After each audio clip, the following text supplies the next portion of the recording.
네, 오늘의 말씀은요. 사도행전 4장입니다.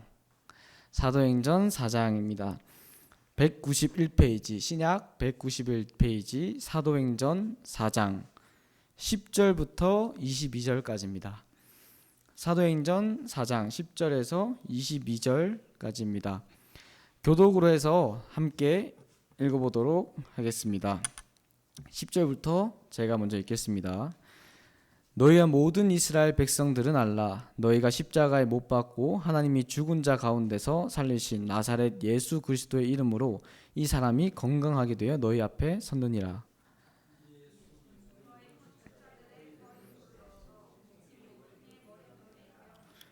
다른 이로서는 구원을 받을 수 없나니 천하 사람 중에 구원을 받을 만한 다른 이름은 우리에게 주신 일이 없음이라 하였더라.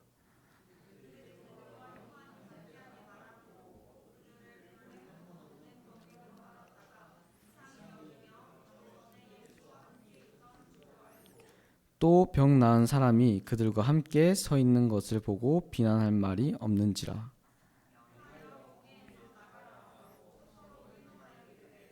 이 사람들을 어떻게 할까? 그들로 말미암아 유명한 표적 나타난 것이 예루살렘에 사는 모든 사람에게 알려졌으니 우리도 부인할 수 없는지라.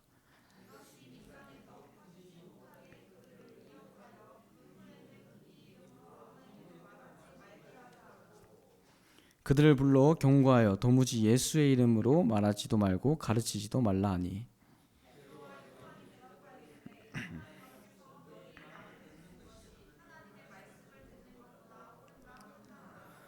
우리는 보고 들은 것을 말하지 아니할 수 없다 하니.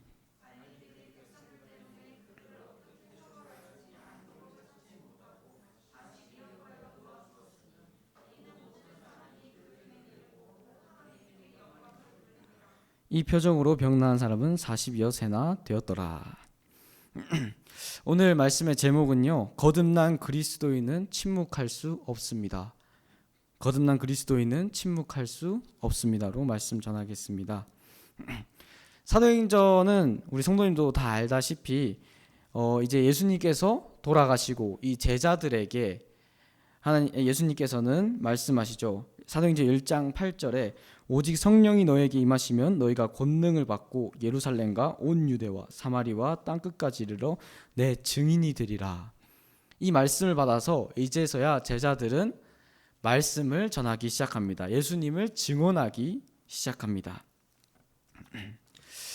그 힘든 가운데서도 계속 메시지를 전하는 우리 제자들을 볼 수 있는데요. 제가 예전에 혹시 북한 사람들 얘기했던 거 기억나신지 모르겠습니다. 북한에서 어렵게 탈북을 이게 남한으로 돌아왔는데 다시 돌아가는 거죠. 왜 돌아갔죠? 네, 북한이 좋아서? 네, 아니죠. 혹시 기억나시는 분 안 계신가요? 맞습니다. 하나님의 복음을 들었기 때문에 다시 가서 전해야 한다는 겁니다. 분명히 다시 돌아가면 죽을 겁니다. 위협이 계속해서 들이닥칠 겁니다. 하지만 그럼에도 불구하고 거듭난 이 그리스도인은요, 가만히 있을 수 없죠. 저기 안에 우리 가족들이 하나님이 모르고 계신다. 하나님들이 모르고 있다. 그렇다고 하면 당연히 밟아서 가야죠. 가족들이, 친구가, 이웃 주민이 없는데, 안 믿지 않고 있는데. 그래서 위험을 감수하고 사실 100% 거의 죽음이 보장이 되어 있습니다. 그럼에도 불구하고 그들은 그 길을 갑니다. 우리 거듭난 그리스도인은 그렇습니다. 두려워하지 않고 복음을 전할 줄 알아야 됩니다. 그 전에 첫 번째로 거듭난 그리스도인은요, 주님의 복음을 먼저 깨달아야 합니다. 사실 예전에 이 신약 때 보면요, 이 제자들과 이 백성들은 예수님을 제대로 알아보지 못했던 것 같습니다. 마태복음 18장 1절에 보면요, 그때의 제자들이 예수께 나와 이르되 천국에서는 누가 크니까? 어떤 느낌인지 오시나요? 천국에서는 누가 큽니까?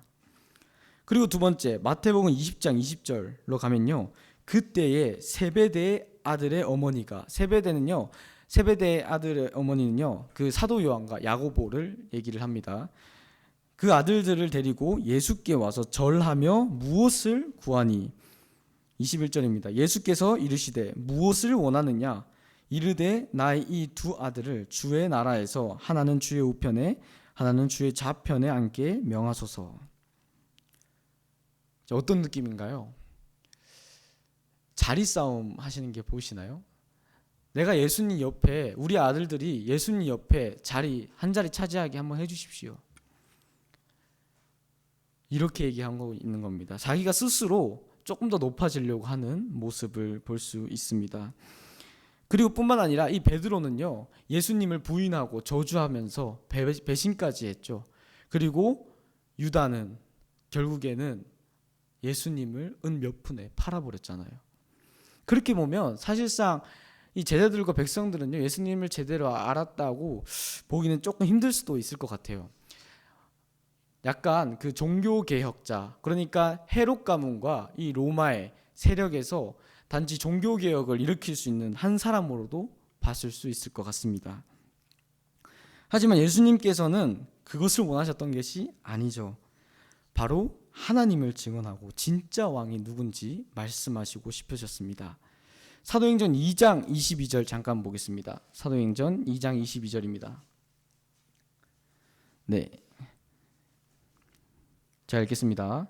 이스라엘 사람들아, 이 말을 들으라. 너희도 아는 바와 같이 하나님께서 나사렛 예수로 큰 권능과 기사와 표적을 너희 가운데 베푸사 너희 앞에서 그를 증언하셨느니라.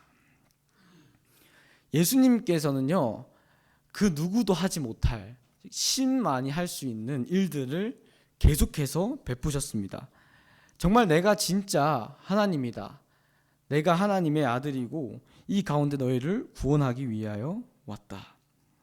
예수님께서는 과연 무엇을 말씀하고 싶으셨던 걸까요? 분명히 저희는 알죠. 하지만 여기 있는 성경 인물들은 모릅니다.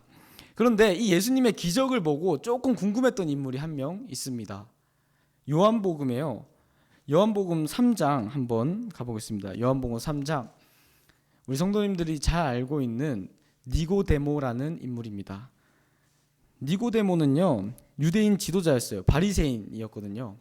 아주 똑똑한 사람이었습니다. 그런데 우리는 이 니고데모를 통해서 무엇을 배울 수 있었나요? 어떻게 해야 거듭나는지, 어떻게 하면 영생의 길로 갈 수 있는지 우리는 알 수 있었습니다. 어떻게 갑니까? 성령으로 거듭나야 한다. 그렇지 않으면 우리는 하나님의 나라 갈 수 없다. 그렇게 말하면서 저희가 아주 중요한 구절이 여기서 볼 수 있습니다. 요한복음 3장 16절, 17절 제 같이 함께 알고 있는 말씀이지만 읽어보도록 하겠습니다. 시작. 하나님이 세상을 이처럼 사랑하사 독생자를 주셨으니 이는 그를 믿는 자마다 멸망하지 않고 영생을 얻게 하려 하심이라. 하나님이 그 아들을 세상에 보내신 것은 세상을 심판하려 하심이 아니요 그로 말미암아 세상의 구원을 받게 하려 하심이라. 이것이 복음입니다. 예수님께서 이 땅 가운데 오신 것, 하나님의 독생자를 보내신 예수 그리스도가 이 땅에 오신 것, 멸망을 원하신 게 아니라 영생을 주려고 한 것입니다. 17절에 아주 정확하게 나와 있는데요, 하나님이 그 아들을 세상에 보내신 것은 세상을 심판하려 하심이 아니로 그로 말미암아 세상을 구원하게 하려고 오신 겁니다. 예수님께서는 단순히 기적을 베풀고 누구 하나 잘 먹게 잘 살려고 한 것이 아닙니다. 예수님으로 인해서 우리는 은혜를 받은 자입니다. 계속해서 원시복음 창세기 3장 15절부터 해서 쭉 이 구약의 선지자들은요, 계속해서 한 인물을 가리키고 있는 모습을 저희는 볼 수 있습니다. 누구죠? 바로 예수님입니다. 이미 예수님을 예언을 했고, 그리고 예수님께서 무엇을 말하실지도 저희는 너무나도 잘 알고 있습니다. 예수님께서 원하시는 것은 나를 믿어라, 내가 곧 생명이다, 내가 곧 구원이다, 그것을 말씀하시고 싶었던 겁니다. 그렇기 때문에 우리는요, 복음을 바로 깨달아야 합니다. 천국행 티켓, 이것만으로 끝나기는 너무 아쉬운 거죠. 우리는요, 그 이후에 나아갈, 우리가 복음을 인해서 더 나아갈 방향이 어딘지 알아야 합니다. 그런데요, 정말 구원받고 거듭난 그리스도인이 되어서 하나님의 말씀을 선포하는 것이 정말 쉬운 거라면 얼마나 좋을까요? 그렇죠? 두 번째로, 거듭난 그리스도인은요, 복음을 전할 때 위협을 받지 않을 수 없습니다. 사도행전 4장 한번 가보겠습니다. 다시 사도행전 4장입니다. 사도행전 4장 192페이지입니다. 사도행전 4장 1절에서 3절까지 제가 읽겠습니다. 사도들이 백성에게 말할 때 제사장들과 성전 맡은 자와 사두개인들이 이르러 예수 안에 죽은 자의 부활이 있다고 백성을 가르치고 전함을 싫어하여 그들을 잡음에 날이 저물었으므로 이튿날까지 가두었으나. 지금 어떤 상황인지 대충 예상 가시나요? 이 성령이 임했던 오순절 날에 성령이 임했잖아요, 제자들이. 그리고 나서 이 제자들은 복음을 전하기 시작했습니다. 그리고 3장에 보시면 못 걷게 된 사람도 예수의 이름으로 고칩니다. 그리고 예수님을 증언합니다. 혹시 이런 말 혹시 들어본 적 있습니까? 아무것도 하지 않으면 아무것도 일어나지 않는다. 이 제자들은요, 성령이 임하신 이후로부터 계속해서 복음을 전합니다. 하지만 쉽지는 않았던 거죠. 그래서 아까 말씀 보셨다시피 감옥에 가둬지게 되는 상황이 벌어집니다. 그러고 나서 이 사두개인과 제사장들이 묻습니다. 베드로에게. 4장 7절입니다. 사도들을 가운데 세우고 묻되 너희가 무슨 권세와 누구의 이름으로 이 일을 행하였느냐? 너는 무슨 권세로 이 일을 행하고 있니? 지금 고치는 사람도 그렇고 예수님의 증언한 것도 그렇고 대체 누구 이름으로 그렇게 하는 거야? 뭘 믿고 그래? 그때 베드로는 대답합니다. 4장 9절부터 12절까지 함께 읽었으면 좋겠습니다. 함께 읽겠습니다. 시작. 만일 병자에게 행한 착한 일에 대하여 이 사람이 어떻게 구원을 받았느냐고 오늘 우리에게 질문한다면 너희와 모든 이스라엘 백성들은 알라. 너희가 십자가에 못 박고 하나님이 죽은 자 가운데서 살리신 나사렛 예수 그리스도의 이름으로 이 사람이 건강하게 되어 너희 앞에 섰느니라. 이 예수는 건축작들의 버린 돌로서 진모퉁이의 머릿돌이 되었느니라. 12절까지 읽겠습니다. 다른 이로서는 구원을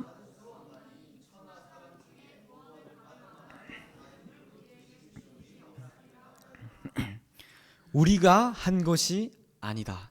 오직 예수의 이름으로 우리는 행했다.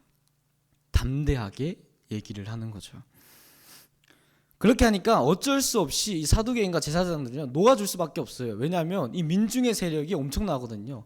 예수님의 구원을 받고 일어난 민중들이 엄청납니다. 그래서 어쩔 수 없이 놓아줍니다. 어떻게 놓아주냐면요, 경고하면서 놓아줍니다. 4장 18절입니다. 제가 읽겠습니다. 그들을 불러 경고하여 도무지 예수의 이름으로 말하지도 말고 가르치지 말라 하니. 경고하는 거죠. 다시 그러면 내가 너에게 위협을 가할 수도 있다. 그런데 그럼에도 불구하고 베드로는요, 이미 성령 충만합니다. 복음을 제대로 아는 사람이에요. 어떻게 합니까? 담대하게 얘기합니다. 19절입니다. 베드로와 요한이 대답하여 이르되 하나님 앞에서 너희의 말을 듣는 것이 하나님의 말씀을 듣는 것보다 옳은가 판단하라. 우리는 보고 들은 것을 말하지 아니할 수 없다 하니. 우리가 복음을 압니다. 우리가 예수님을 압니다. 우리가 하나님을 알고 있습니다. 우리가 전하지 않을 수 없습니다. 당당하고 담대하게 얘기합니다. 또 위협받을 것을 알고도 말이죠.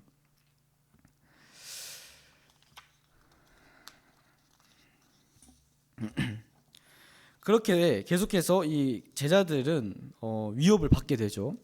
이 5장에 보면 또 사도들은 위협을 받고 이 감옥에 갇히는 모습을 또 볼 수 있습니다.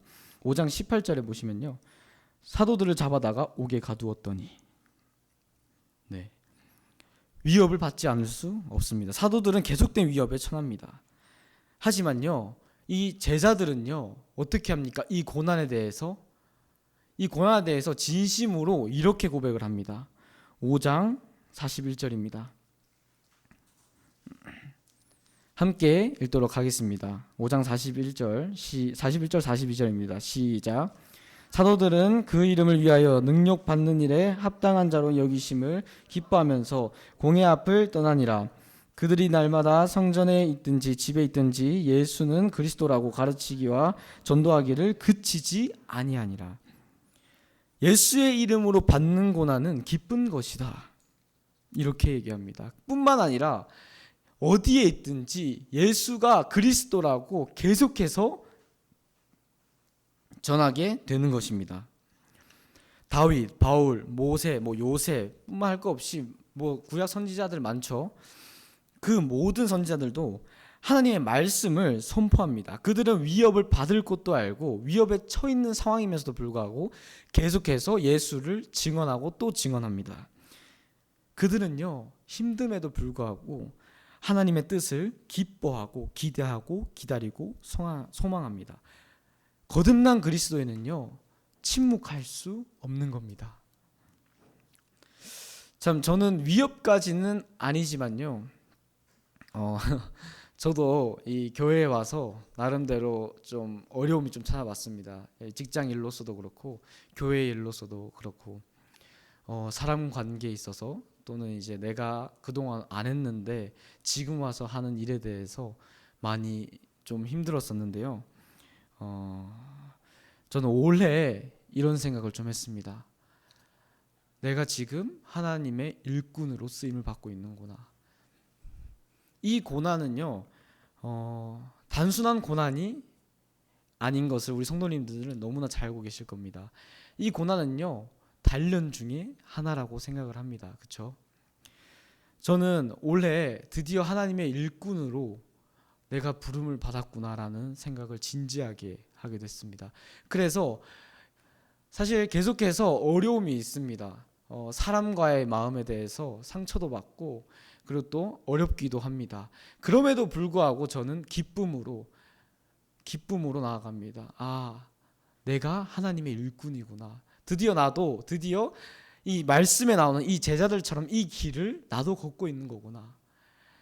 저도 내심 이렇게 위로하면서 일을 하고 있습니다. 잘하고 있는 거죠. 네.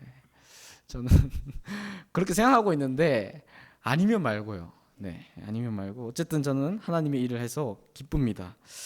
그런데 아까도 말씀드렸다시피 우리는 고난 받는 중에 너무 기쁘지 않습니까? 그렇게 항상 어려움 중에 항상 어려움만 있는 것이 아닙니다. 세 번째로 거듭난 그리스도인은요 하나님이 항상 함께 하심과 승리하시는 것을 믿는 것입니다. 사도행전 4장 21절 한번 보겠습니다. 4장 21절 22절 함께 읽도록 하겠습니다. 시작. 관리들이 백성들 때문에 그들을 어떻게 처벌할지 방법을 찾지 못하고 다시 위협하여 놓아주었으니 이는 모든 사람이 그 된 일을 보고 하나님께 영광을 돌림이라. 이 표적으로 병난 사람은 40여 세 되었더라. 복음을 전할 때에 항상 하나님께서 길을 열어주십니다. 아까 4장에서도 봤다시피 베드로는요 옥에서 풀려나게 되죠. 그리고 뿐만 아니라 또 감옥에 갇힙니다. 5장 19절 한번 보겠습니다. 5장 19절에 보시면요 주의 사자가 밤에 옥문을 열고 끌어내어 이르되 가서 성전에 서서 이 생명의 말씀을 다 백성에게 말하라 하매.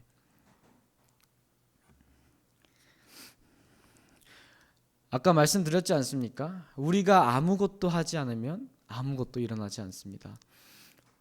우리가 위험에도 불구하고 어떤 위험 상황에도 불구하고 끝까지 하나님의 복음을 전할 때에 하나님께서는요 우리와 항상 함께 하시기 때문에 또 길을 열어주십니다.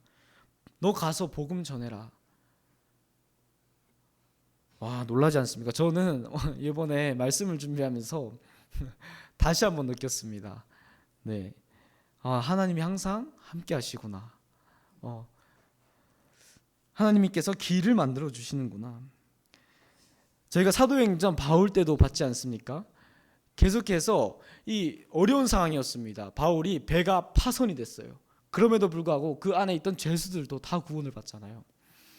그리고 또 로마로 가야 하는 그 바울은요, 또 하나님께서 이 길을 열어주지 않습니까? 그리고 요셉도 그 어려운 가운데서 결국에는 총리가 되는 또 하나님의 살아계심과 하나님의 승리하심을 경험을 하게 됩니다. 우리를 통해서 역사하시는 하나님, 계속해서 내가 뭔가를 해야만 하나님께서 역사하시는 겁니다. 내가 가만히 있으면 아무것도 되지 않는 겁니다. 뿐만 아니라 예수 그리스도는요, 사망을 이기셨습니다. 그렇다면 우리가 무엇을 두려워해야 합니까? 네, 이 말을 하면서도 제가 좀 그렇긴 한데요. 그렇기 때문에 저희는요, 두려워하지 않고 나아가야 합니다. 그리고 어떻게 해야 됩니까? 사도행전 4장 21절 후반에 한번 보겠습니다. 모든 사람이 그 된 일을 보고 하나님께 영광을 돌림이라. 이 일을 보고 도저히 가만히 있을 수가 없습니다. 이거 하나님 말고는 도저히 하실 분이 없다. 찬양합니다. 기뻐합니다. 예배합니다. 춤을 춥니다. 그리고 감사합니다. 그리고 기도합니다. 4장 29절 저희 함께 읽었으면 좋겠습니다. 함께 읽겠습니다. 시작. 주여 이제도 그들의 위협함을 굽어보시고 또 종들로 하여금 담대히 하나님의 말씀을 전하게 하여 주시오며. 저희는 기도해야 됩니다. 복음을 전하는 하나님의 종들에게, 그리고 성도들에게, 우리가 보이지 않는 선교사들에게, 목사들에게, 그리고 또 나를 위해서 넘어지지 않고 그 자리에서 쓰러지지 않고 쓰러져서 돌아오지 않고 그 길을 계속해서 가기를, 담대히 나가기를 기도해야 합니다. 네, 말씀 정리하겠습니다. 저희 그리스도인은요, 거듭난 그리스도인이라면요, 두려워하지 않고 복음을 전해야 됩니다. 하지만 예수님을 바로 알지 못하고는요, 너무나도 두렵습니다. 제가 예전에 예수님을 어정쩡하게 알았기 때문에 이 복음을 전하는 데 있어서 항상 걸림돌이 됐어요. 쉽지 않았습니다. 담대하지 못했습니다. 하지만 예수님을 알아가면서, 하나님의 그런 마음을 알아가면서 담대함이 생기는 겁니다. 두려워하지 않고 전하는 겁니다. 그때에 우리는 그 고난에 참여해야 됩니다. 기뻐해야 합니다. 왜요? 하나님께서 우리와 함께 하시고 이미 승리를 이루신 하나님께서 우리와 함께 하시기 때문입니다.